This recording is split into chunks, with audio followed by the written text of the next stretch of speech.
Hi friends, எல்லோரும் எப்படி இருக்கீங்க? நல்லா இருக்கீங்களாப்பா? இன்றைக்கி நம்ம சென்னை காட் சமையலில் போர் அடிக்கிற நேரத்தில் டக்குன்னு செய்யக்கூடிய சுவையான கோதுமை பணியாரம் தான் இப்போ நம்ம செய்ய போகிறோம். எந்த கப்பில் மாவு அளக்க போகிறீங்களோ அதே கப்பில் ஒரு 3/4 கப் அளவுக்கு வெல்லம் எடுத்துடுங்க. தண்ணியை கொஞ்சம் ஹீட் பண்ணிவிட்டு வெல்லத்தை போட்டு கரைச்சி தனியாக எடுத்து வச்சுக்கோங்க. ரொம்ப கொதிக்க வேண்டாம், பாகுபதமும் தேவையில்லை.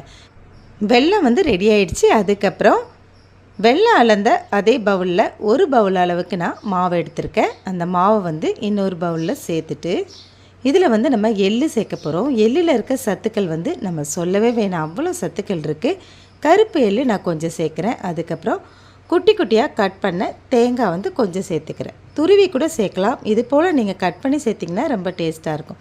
தேவைக்கேற்ப உப்பு, ஒரு பிஞ்ச் அளவுக்கு சோடா மாவு, அதாவது ஆப்ப சோடா.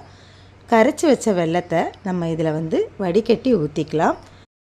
இதை நீங்கள் மொத்தமாக இதில் ஊற்றிடாமல் கொஞ்சம் நிறுத்திக்குங்க. அப்போ தான் நம்ம அந்த பக்குவம் வருதான்னு பார்த்துட்டு கொஞ்சம் கொஞ்சமாக கலந்துக்கலாம். இப்போ கொஞ்சம் கலக்கும்போது திக்காக இருந்தது, அதனால் இன்னும் கொஞ்சம் நான் இதில் சேர்க்குறேன். சப்போஸ் இது சேர்த்ததுக்கப்புறமும் திக்காக இருந்தாலும் தண்ணி கொஞ்சம் சேர்த்து நம்ம இதை அந்த பக்குவத்துக்கு கரைச்சிக்கலாம். ரொம்ப ரொம்ப சுவையான பணியாரம் இப்போ கொஞ்சம் நேரத்தில் ரெடி ஆகிடும்பா. வீட்டில் எப்பாவது நம்ம ஏதாவது இருக்காச்சும் ரொம்ப போர் அடிக்குது அப்படின்னு யோசிக்கும்போது கோதுமை மாவு இருந்ததுன்னா இதை செய்திடலாம்.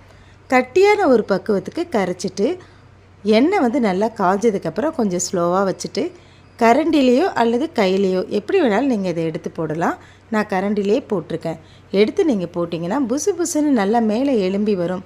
இந்த மாதிரி சமயத்தில் 2 பக்கம் திருப்பி விட்டு நல்லா வெந்ததுக்கப்புறம் கொஞ்சம் நல்லா சிவந்த நிறம் வரும்போது நம்ம இந்த பணியாரத்தை எடுத்துடலாம். குழி பணியாரம் போலவும் இதை நம்ம ஊற்றலாம். சப்போஸ் குழி பணியார சட்டி நம்மக்கிட்ட இல்லைன்னா நீங்கள் இதே போல் கடாயிலேயே நீங்கள் செஞ்சுக்கங்க.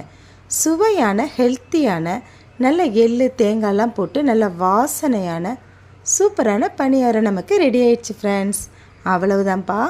இதை நம்ம எடுத்து வேறு ஒரு பிளேட்டுக்கு மாற்றிட்டு அப்படியே நம்ம எல்லாருக்கும் பரிமாறிக்கலாம். வீட்டில் இருக்க குழந்தைங்க கூட இதை ரொம்ப டேஸ்ட் பண்ணி சாப்பிடுவாங்க. இந்த தேங்காய் பல்லு பல்லாக நீங்கள் கட் பண்ணி போட்டிங்கன்னா கொஞ்சம் அப்படி இப்படி கடிப்படும்போது ரொம்ப சுவையாக இருக்கும். ஹெல்த்தியான ஒரு பணியாரத்தை வீட்டில் இருக்க கோதுமை மாவு வச்சு செய்துக்குங்க. உங்களுக்கு இந்த வீடியோ பயனுள்ளதாக இருக்குன்னு நம்புகிறேன்ப்பா. உங்களுக்கு இந்த வீடியோ பிடிச்சிருந்தா நம்ம சேனலை மறக்காமல் லைக் பண்ணி சப்ஸ்கிரைப் பண்ணிக்கங்க.